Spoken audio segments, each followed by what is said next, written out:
Alright guys, hey, DrPurpleLlamas here, and today I have for you basically a slideshow of information from the digital event from Nintendo that was actually released June 10th. I'm only going to be covering the 3DS and Wii U Super Smash Brothers new game today, and the very beginning of the broadcast, but I may or may not do other videos pertaining to the rest of the information that was in the digital event. It then starts with a Robot Chicken themed sketch including Reggie and some of our favorite Super Smash Brothers characters.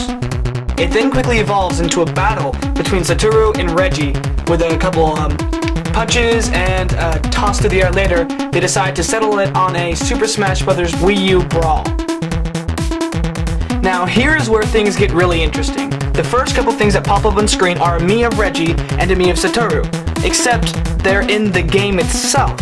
Now this reminds me of my idea from my past episode a long time ago about what characters I would put in the next SSBB game, which I included Mii's. They fight for a little bit longer, and then Reggie eventually gets the victory. But then you see Satoru pull out a little model of Mario, and this makes you really wonder what he's going to do with it until he puts it on the Wii U, and on the screen summons Mario. Mario comes out and joins Satoru in combat and defeats Reggie. Here's where Masahiro comes in, and he decides to announce that there is now the Mii Fighter, which is a new playable character that you can use in the upcoming games. Now you can design your own, and then you can use them in combat, and you can even design Mii's of random other people and use them in combat as well.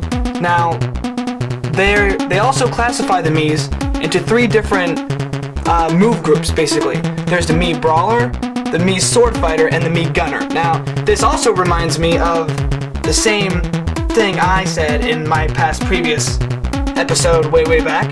I said Mage, Archer, and Swordsman. I was going for a more medieval theme, but the point still rings true. They decided to go with the multiple classes to depict your own fighting style.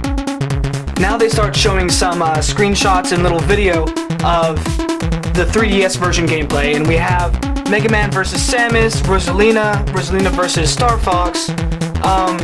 Here we have Little Mac. Then we have just a couple stage battles, and then they start talking about new game modes, and this is really interesting.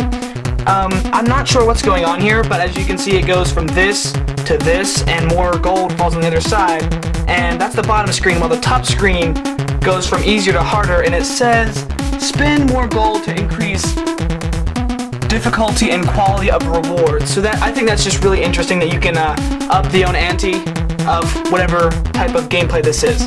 This next picture here really is interesting to me because it looks like basically a campaign mode, but it's a choose your own adventure kind of thing. That's what it looks like to me, at least.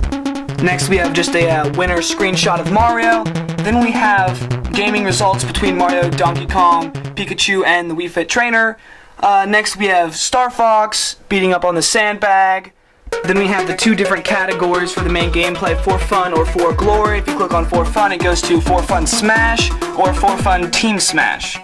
Next here we have the bottom screen, which shows the damage counting and the enemy and the what you're playing as right now, and then the top screen actually shows what's going on in the battle. Here we see that you can apparently choose what you want the outline of your characters to look like on the 3DS version. And then here's a little game mode, I'm assuming, and apparently from defeating enemies you get some sort of power-ups as you go throughout the game. Flower Smash Free-for-all. And then here is apparently some sort of editing tool to choose what weapons you want and what weapons you don't want. This is what the top screen shows, while the bottom screen looks like that. This is a picture of the settings menu, basically. Here's just some fighting on a map. Next we have a assist trophy, or maybe just a regular trophy of some sort. Apparently you can take pictures and look through a gallery, and you can also listen to the voices of different characters. This game mode looks a lot like whenever you have to do damage to the sandbag and send it flying through the air, except here Bowser is actually knocking a bomb that's counting down away from the platform. This next one's really interesting because I believe it's showing you that you can choose what you want, different buttons and different combinations of things to use different moves, so you can customize your own moveset. This is a pie chart that shows you which team had more victories, I'm assuming. apparently there is a little tips kind of menu thing that you can go to learn new things about moves and characters alike. And this game mode, I'm pretty sure it's a lot like Tetris actually, because things fall from the sky and you have to knock them off the platform, so that's just the vibe I'm getting from that. Fighter records, so you know what your highest score is with what characters. And this here even looks kind of like a betting kind of thing. You can bet some kind of in-game currency on whether you think you're going to win or not. I'm not totally sure how that's going to work though. This one just shows a winning streak, I'm assuming in some sort of tournament maybe, not totally sure. This one shows all your trophies that you collect, and then you can slowly grow your collection obviously. This image, I'm not totally sure how that's supposed to work, because I don't think it's an actual game mode. Maybe it is, maybe it's just a way to view the battlefield at the time, but kind of reminds me of Beyblade honestly. And this is some of the most important information that I've enjoyed throughout this entire thing is the master hand. There's 4 fingers in that picture, and I can see other fingers in other pictures, so I'm assuming that's the master hand. I have a feeling it is, but I'm really glad they put that in there for the classics. And then there's Masahiro one more time, telling us that this is the first ever Super Smash Bros. Game released on a handheld, and that he hopes that we really enjoy it.